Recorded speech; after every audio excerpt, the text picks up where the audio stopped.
So this interview is going to, it could hinge on this first question, dude. So it's either going to be a really excellent interview, or this could die really fast. Okay. I know you're a big football fan. I know that you've written that in many of your books. We have the Super Bowl coming up. When this podcast is out, we're already going to know who won. But I just like to know, because I've got a team in this. I got a dog in this fight here. Who do you have winning this Super Bowl, brother? Oh, man. Well, I'll just say, based on my prognostication record, you may want me to pick the team that you aren't cheering for. So I'll just put that out up front. Yeah.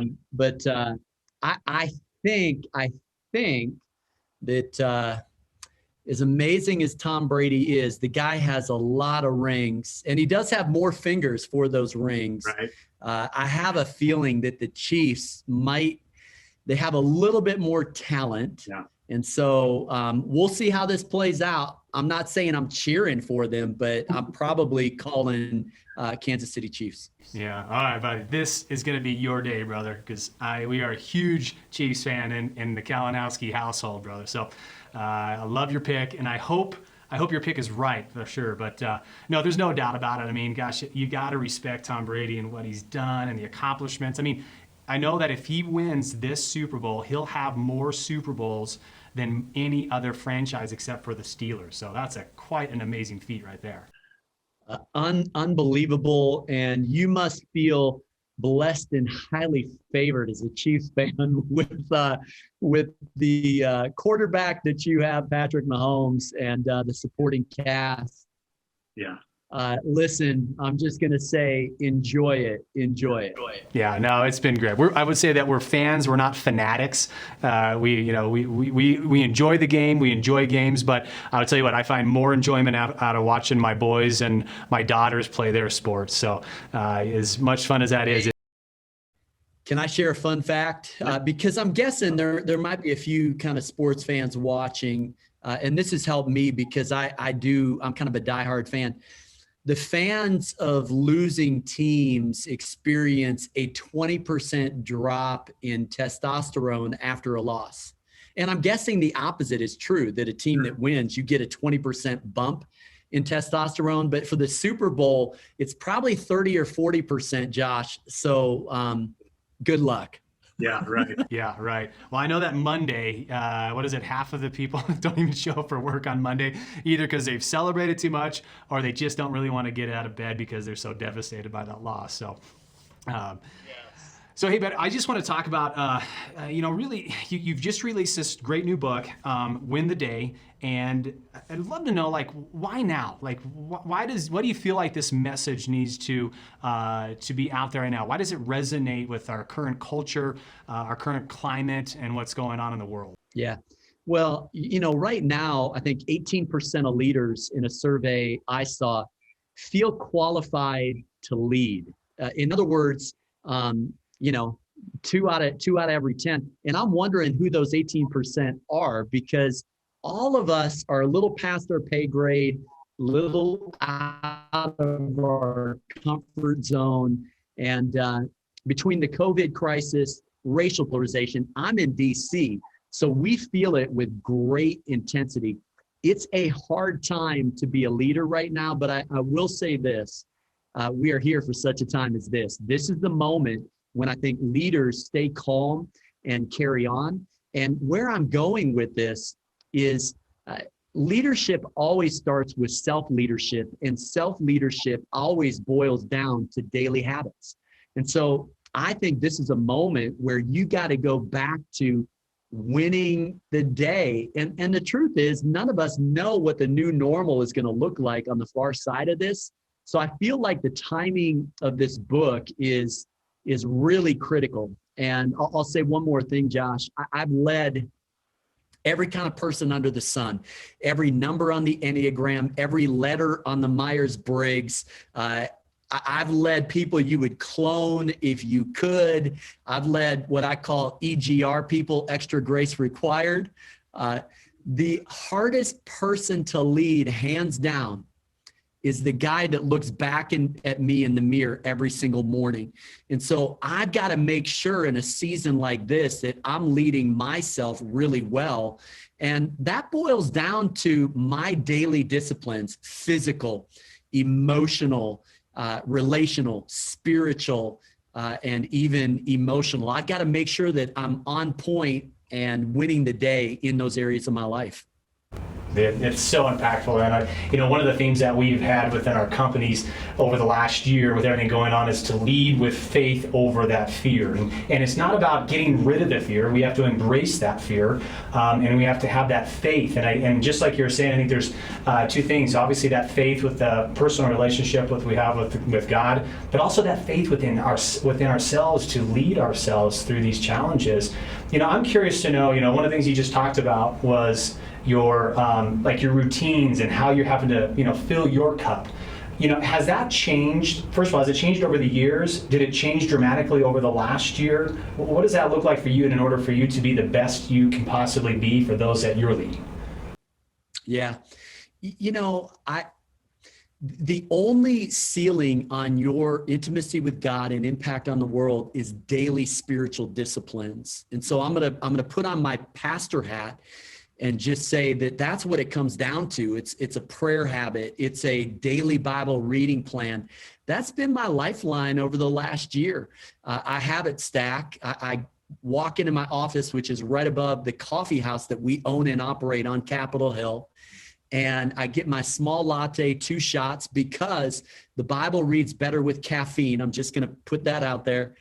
And I do my Bible reading plan as I drink my latte, and it's how my day starts. And it really sets the tone. It gets me on a certain wavelength. And honestly, it actually gets into that first habit, which is flip the script, that it's so critical that I'm taking my cues, not from other people's expectations or the labels that people put on me, but that I'm really taking my cues from Scripture.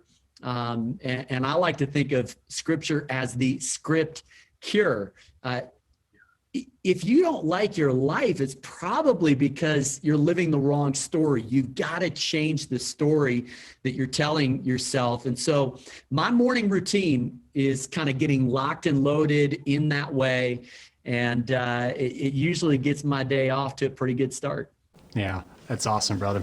Well, I know that you share a lot of those experiences in your books as they've been published and so forth. So it's been fun to watch that journey and what you've been doing in your life. One of the things that we were talking about earlier from a podcast that you did with Carrie Newhoff was this 48-hour silent retreat. And I tell you, I've been able to do that twice now. I did a 24-hour one.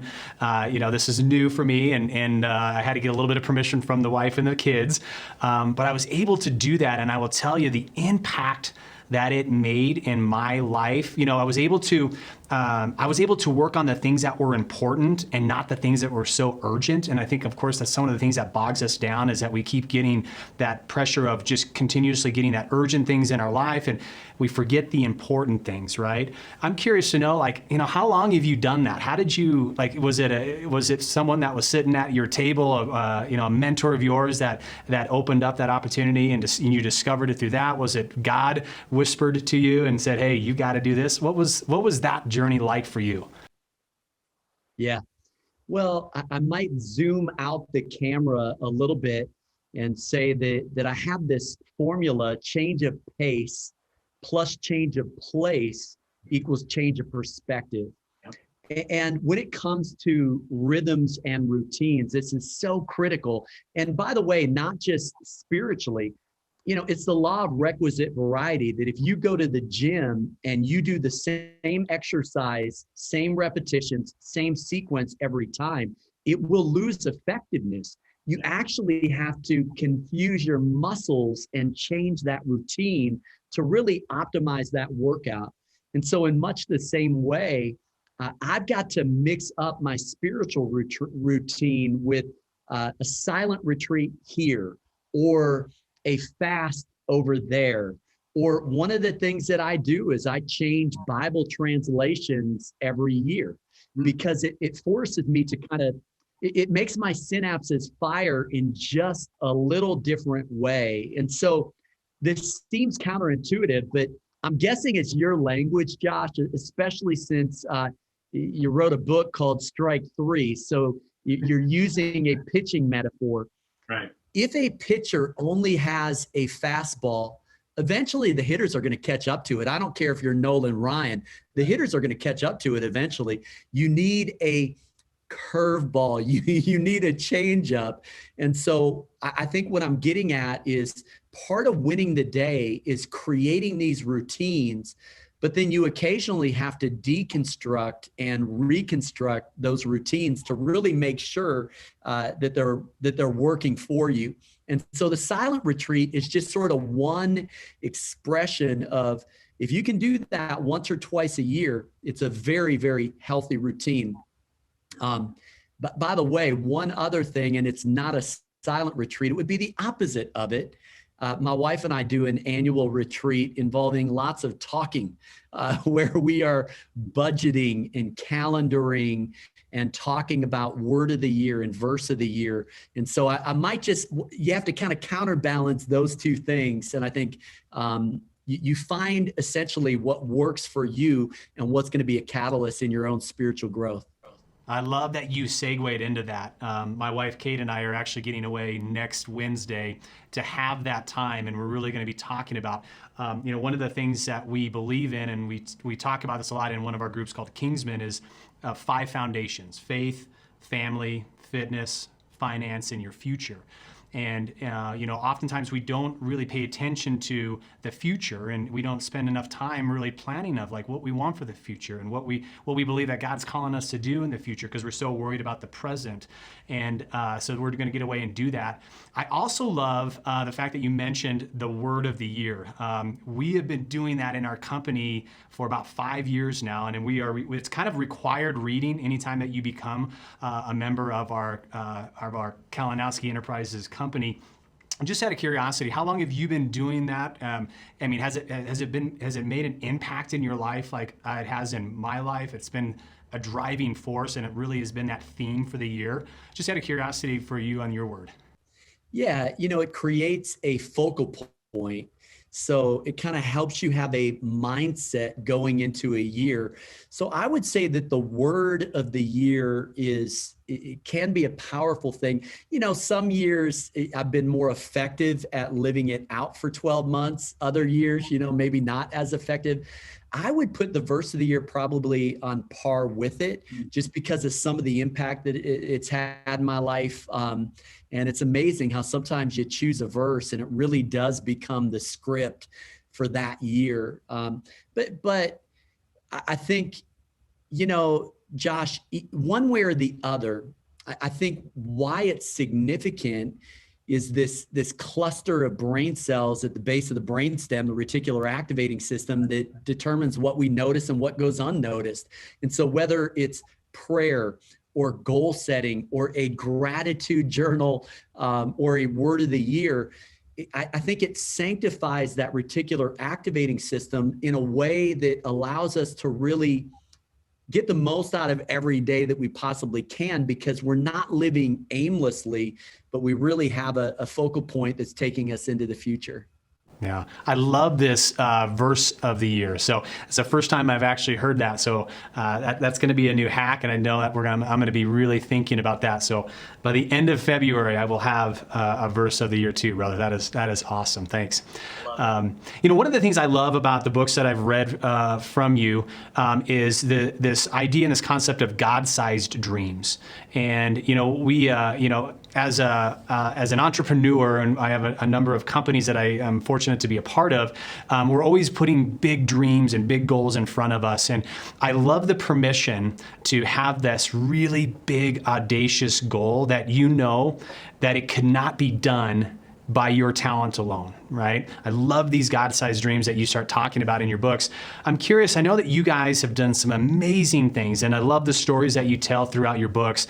What does that look like now? I know that you guys have this big city block that you want to convert into and have this big vision for that. Obviously, everything that happened last year with COVID, and now the new way that we're looking at workspace and being around people. what is the mindset around it for you guys now? Like, how does that look like for the vision going forward for this dream that God put on your heart? He's given you the opportunity, but now you have a culture that's kind of saying, that's not the best way to utilize this space possibly. Yeah, that's a great question. And for starters, our dreams aren't getting any smaller. Yeah. The way that you steward a miracle is by believing God for even bigger and better miracles. And so, when we started out, we had a core group of 19 people. Our income as a church was $2,000 a month, and we paid $1,600 to the DC public school that we rented. So that left $400 for our salary and all other expenses. But if I remember right, Zechariah 4 said, don't despise the day of small beginnings. And so I'm a big believer that if you do little things like they're big things, God's going to do big things like they're little things. And so fast forward, that was 1996. We start with 19 people. We give our first $50 check to missions as a church. We've now given $25 million to missions. We've taken 273 mission trips, but it started with that first $50 check. And then I did a 4.7 mile prayer walk. And, it was just kind of hey, I'm going to pray a perimeter around the place that God called us, which happens to be Capitol Hill. Josh, we now own half a dozen properties on that prayer circle, including that city block that you mentioned. Yeah. We bought it for $29 million, which I didn't have a category for that. We put another $20 million into it, and we're debt free. Now, if anyone can explain that to me, I tell you what, here's what I believe. Give and it'll be given unto you, good measure, pressed down, shaken together, running over, will be poured into your lap, for with the measure you use, it will be measured unto you. I think when you operate out of generosity, there's this law of reciprocity that happens. And so here we are with a city block that we are building out. We're about to open a child development center that'll be one of the largest CDCs in the nation's capital, about 200 kids. It'll meet a real need in real time. Well, why would you do that? Because Jeremiah 29, we're seeking the peace and prosperity of our city. We're not thinking right here, right now. God's thinking nations and generations. So let's do things that'll make a difference to that third and fourth generation. And so I guess what I'm saying is, let's dream big, but let's start small and let's think long. And if we do those things in combination, then in my experience, we overestimate what we can do in a year or two, but underestimate what God can do in 10 or 20. And so again, we started with 19 people, but give it 25 years. And I think the moment comes where you step back and you say, look at what the Lord has done. Yeah. That's awesome, brother. Very inspiring for sure, man. It got me thinking as you were saying this, of course, the enthusiasm. And, as leaders, it's our job to cast that vision and to bring that and inspire people to do, big things and to be that person, that rock for them. I know you're obviously, as a man of faith, that God does that for you, but do you have mentors? Do you have a group of people that you're just going, because the corner offices can be really lonely. You got to lead every single day. You got to show up ready to pour into these people and give of yourself and your heart. How do you continue to keep your cup flowing and overflowing, knowing that you got a ton of pressure. There's no doubt about it, right? And people they lean on you, and they lean on your wisdom, and they lean on your faith and their faith in them. How do you handle all of that? Well, you better stay humble and stay hungry, for starters. Yeah. You got to stay grounded, so I'll just share this. At the end of the day, I want to be famous in my home. Yeah. And so I try to always keep that in mind, that success is when those who know me best respect me most. Mm-hmm. Now, that said, we're dreaming some God-sized dreams as a church. And I mean, I've got some dreams that aren't even close to being fulfilled. I've got a movie script that I'm shopping right now that the day will come, but I don't know when or how or where. So I'm going to keep going after those things that are a little bit beyond my ability, beyond my resources, beyond my pay grade. So what I do, Josh, is I really try to spend time with people that are going to stretch me, people that make me feel like my goals are small. So I'll never forget the first time I had dinner with Bob Goff. Now, Bob wrote a book called Dream Big, and he's everybody's kind of favorite uncle or grandfather. We sat down to dinner, Josh, and the first thing he says is, "You guys should take over a country." I'm like, what? What? Is he serious? And, if you know Bob, he was actually serious. Like, he's just someone who forces you to think a little bit bigger, to dream a little bit larger.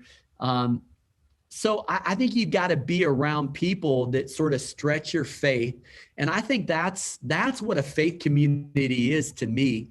Like, you get around people with faith and you get herd immunity to fear. Yeah. And it allows you to just begin to go after some things. Could I share one other thought that I'm just thinking of it? It's not a direct answer to your question, but I think it's mission critical. Perfect. Yeah. I have a spiritual father. His name's Dick Foth, almost 80 years old.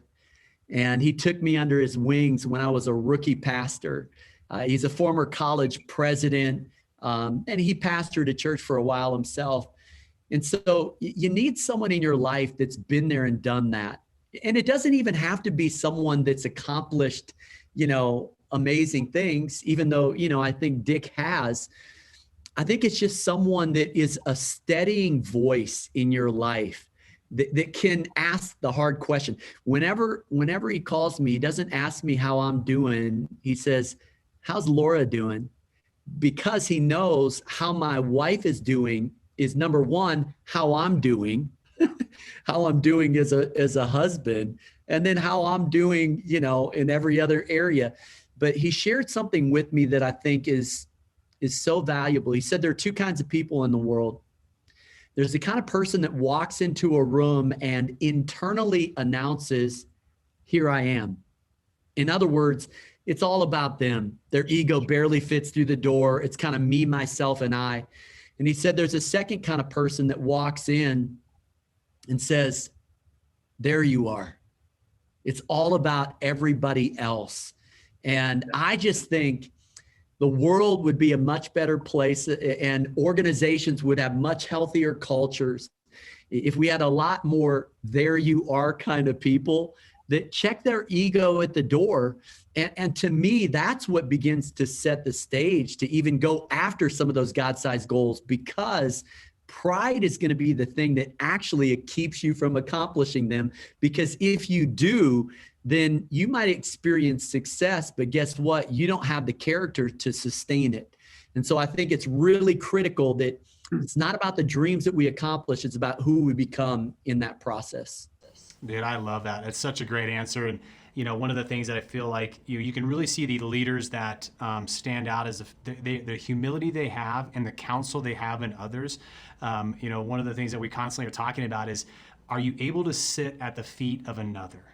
Right. And I think that once again, is those great leaders, they're able to do that. They're able to have that humility and to be able to take that wisdom from other people. So I think it's a wonderful thing.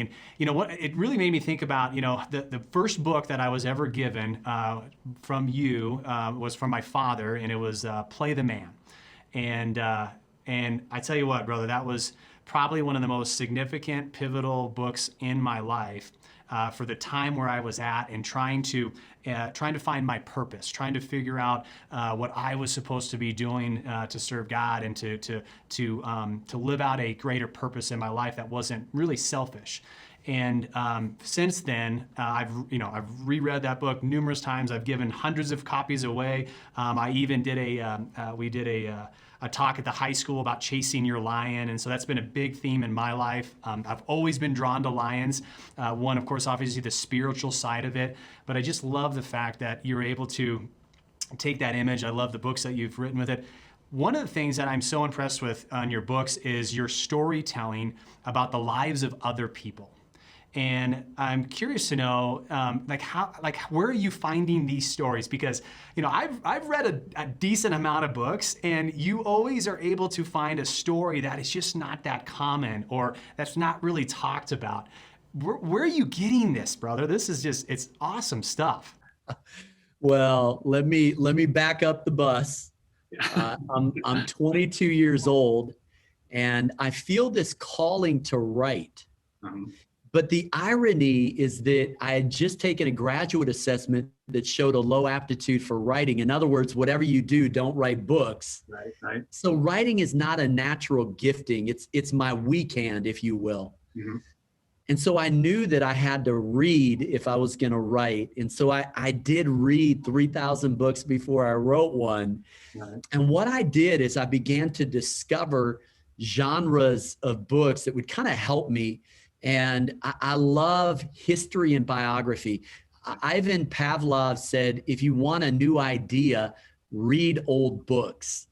And so what I try to do is read history and biography. And I'm looking for those signature stories that I write about in Win the Day, because the thing that helps me understand the story that God's writing through my life is by hacking the habits and hacking the life story of people who have gone before me. And occasionally I'll find someone I love, like Teddy Roosevelt, and I'll read 6 or 7 biographies because he's so fascinating to me. And then other people, Josh, I'll read one biography about D.L. Moody, and I'll read one little story that he would feel a twinge of guilt if he heard the blacksmith's hammering before he was up praying. And that one little story will plant a seed that will totally shape my morning routine. And now I'm kind of off to the races. So part of what I want to do with Win the Day is I certainly share a lot of scientific studies as well, but I love sharing history and biography because, well, the way I see it is the way Emerson said it. Every man is my superior in some way. In that I learn of him. And so whether it's talking to you today on the podcast or reading a book, I'm always trying to figure out, how are you superior to me? And that's part of the there you are mindset. What does Josh have to teach me? There's something about what he's doing that I need to learn from him. And so that kind of is the mindset or the headspace that has helped me when it comes to reading. And I don't know how else to say it. I love books. I read a lot of them. And I always read it with a pen. So I underline, I asterisk, and I leaf over the pages. There you have it. Yeah, I love it, buddy. Well, once again, that makes it just, your books are so entertaining. They're so insightful. I love how you're able to build all those stories together, and your themes are just so powerful. Once again, Ben and I, and talking about him and the Legionnaire with King David. I mean, once again, you just were able to go so deep on it and give new meaning and new life to old stories and make them really part of even today's life. So just absolutely love it. One of the things that as I was transitioning from a career in baseball to what was now going to be my life, normality, so to speak, is that I really felt like I didn't have a purpose. I felt like my purpose died. And I know Andy Stanley is a good friend of yours, and I got into really listening to Andy a couple years ago, and one of the things that was so powerful to me is when he defined purpose, right? And he defined it with you can find your purpose when you understand and feel the burden in your heart with the opportunity that you see and the skill that you have. And I'm just curious, what is the burden that you have? You've been able to do some amazing things, and I know God has used you as a platform to build his kingdom, and he continues to do that through you, and because you continue to say yes. But is there a burden on your heart that drives you to write the books and to grow the church and to build the ministry and to build the campus, all of these things. What is your burden? Yeah. Well, I had a professor that said, what makes you cry or pound your fist on the table? In other words, what makes you mad or sad? I would add, what makes you mad or sad or glad? In other words, what makes you smile? Mm-hmm. I think the thing that gets me up in the morning, Josh, is potential is God's gift to us. What we do with it is our gift back to God. Part of why this book is in a sweet spot for me is the thesis of the book is almost anyone can do almost anything if they work at it long enough, hard enough, and smart enough. And I try to share a lot of examples of that. I think God is in the business of using very ordinary people and not just using our strong hand, but again, using that weak hand because that's where his power is made perfect. And so whether I'm parenting my 3 kids or pastoring, what I'm trying to do is help people reach their potential. And so as I see it, my job description as a pastor is this. It's to comfort the afflicted and afflict the comfortable. I want to get you out of your comfort zone. I want to get you into a growth mindset because stewardship is doing the best you can with what you have where you are. And so that's kind of what makes me tick. It's all about seeing that potential in another person and then really helping them tap it.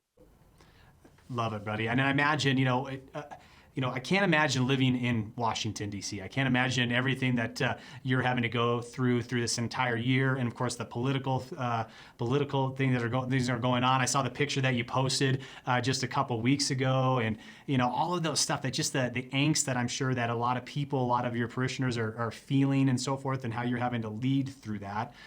I'm just curious, one of the things that I'm talking constantly with other leaders and other men is this difference between values and virtues.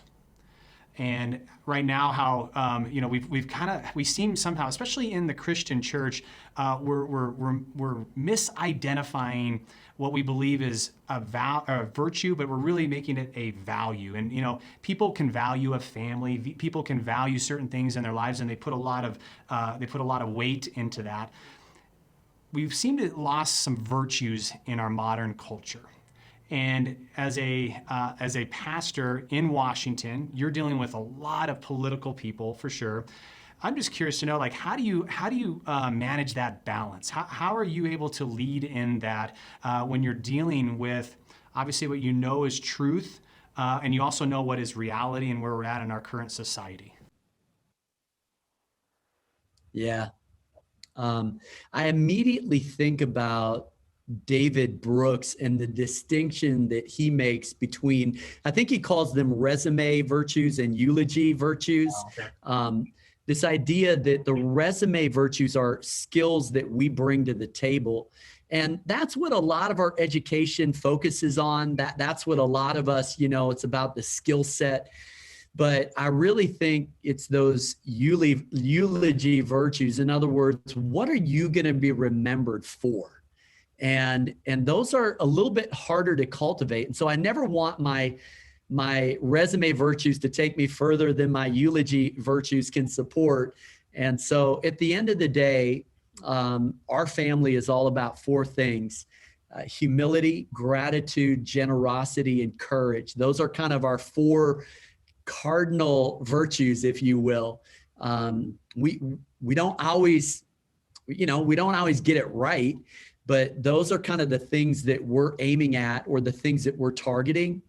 And isn't it interesting that you go back many generations to Benjamin Franklin and sort of his attempt at self-help, if you will, right. With his 13 kind of virtues that were his orientation. One of them was humility. I think it's something that,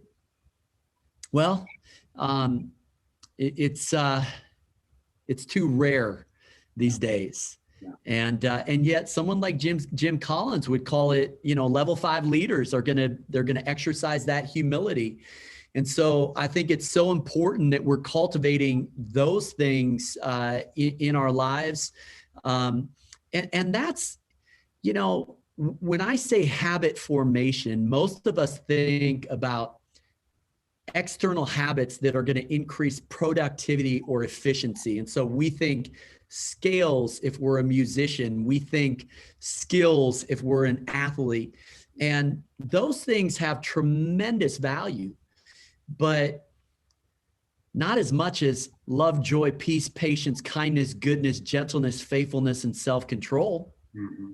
I mean, those 9 virtues, which are fruit of the Spirit, listen, that's what's gonna restore your marriage. That's what's gonna make you the kind of leader that people want to follow. And that's gonna be the thing that when you get to the end of the day, you're gonna be able to actually celebrate. And so making sure that we're focusing on those internal habits. And I do think it starts with, flip the script and kiss the wave, kind of these habits that really help us bury dead yesterdays so that we can be fully engaged kind of in the present moment. One of the things, as I've talked to a lot of people that I've given that book to, I think one of the things that has allowed them to have permission to start chasing that line in their life was forgetting dead yesterdays. That just seems to be one of the most resounding themes. And I will tell you, just personally, we have a hard time forgiving ourselves. We can forgive other people, but forgiving ourselves is one of the hardest things that we have to learn to do. And I thought your explanation and the fact that you had that in there in the book was a really pivotal time and moment for a lot of people. So I love that you had that in there. I know we only got a few minutes left, so I want to pivot really quick on just a few things. This is the first time out of all the books that you've written, at least that I could find, that you mentioned your first book, ID, The True You. And you talked about, and this really hit home with me because, I'm releasing the first book, Strike 3, and you said, I'm trying to get it off the shelves. And I'm going, oh God, I don't want to be the one saying I got to get it off the shelf. So I'm just curious, why is it? Why would you want to get your first book off the shelf? Well, I wrote it in 40 days for starters. Okay. It's not my best piece of artistry. Imagine Picasso or Van Gogh or Monet, any of them, if they go back and look at their early paintings, they probably want to get them out of circulation. Yeah. Listen, God used that book to actually impact a lot of people's lives. So I make no apologies for it. But I think it was a starting point for me. To me, Josh, it was about proving to myself that I could write a book. The interesting thing is that 2 of the chapter titles are In a Pit with a Lion on a Snowy Day and Wild Goose Chase, which would be the first 2 published books that I wrote. So the way I look at it is it really was a seed bed for some of those future works. Yeah. Awesome, brother. Well, I love to hear that. As we've been discovering themes from the book Strike 3, one of them is rebar, which goes to the virtues versus values, and about having rebar in our foundations. And we lack, unfortunately, if we're not growing in these virtues and using them in our lives, we're lacking the rebar to have a strong foundation. And so it's really got us excited about the next book. The second book is going to be about rebar and creating a strong foundation in our lives. So I love that you said that, and so that really just gives me I think that right there was a good God moment for me and verification that that was on my heart for a reason, and he verified that with you. So thank you, man, for that. Yeah, and I love that idea for the next book, rebar. That's that city block we're building out. Yeah. We just did 109 micro piles, 40 feet deep, to reinforce the footers of a 130-year-old building. So let's just say we added a lot of rebar so that we could build up above it. So I can't wait to read the first book and the second book. Yeah. Well, here's what I'm gonna do. I'm gonna take that story. So you and I are gonna have to have a conversation again, and I'll put it in the rebar book, because that would be a great example, especially when it comes about faith. I love it. All right, buddy. As we close this, first of all, this has been so much fun. You've put me on cloud 9, and I know our audience is so excited to be hearing from you. what's the best platform that people can follow you, that can listen to you? What do you prefer as a platform for them to get more of Mark Batterson? Well, I mean, a picture is worth 1,000 words, so I kind of prefer Instagram, but I'm on Twitter and Facebook, all of them at Mark Batterson. And then I might mention, Josh, that I've got 7 steps to setting life goals, and my list of 100 life goals at markbatterson.com. And that silent retreat that you referenced a little bit earlier, I might encourage a goal retreat. You take 48 hours and you kind of begin that process of goal setting. And I think those free downloads will be a helpful way to get that started. Yeah, well, I'll tell you what, brother, this by far, this is one of my favorite books. It has not beaten Play the Man, which I think is your best book personally, but this is a fantastic book for sure. So thank you for, seriously, and as I was thinking about, this day and this opportunity to speak with you, I got to tell you, thank you for saying yes. We don't have enough people saying yes to the Holy Spirit. We don't have enough people saying yes to God and just trusting that He's got the best and He loves us and He wants the best for us and He wants to use us in ways that we can't even imagine. So you've been an example to what it means to say yes, to chase God-sized dreams, and you've definitely made an impact in more people than I know that you're aware of. You've said that before, but just to reaffirm to you, there's a ton of people out in Wyoming and even in our great circles that know you because of the fact that you've been able to say yes to God. So thanks, brother. Hey, thank you so much, Josh. And closing thought, my final pitch, if you will. Yesterday is history. Tomorrow is mystery. Win the day. Yeah. Love it, buddy. I appreciate you, man. This was awesome. And you and your family have a great day and a great weekend. And we wish nothing but the best for you, buddy.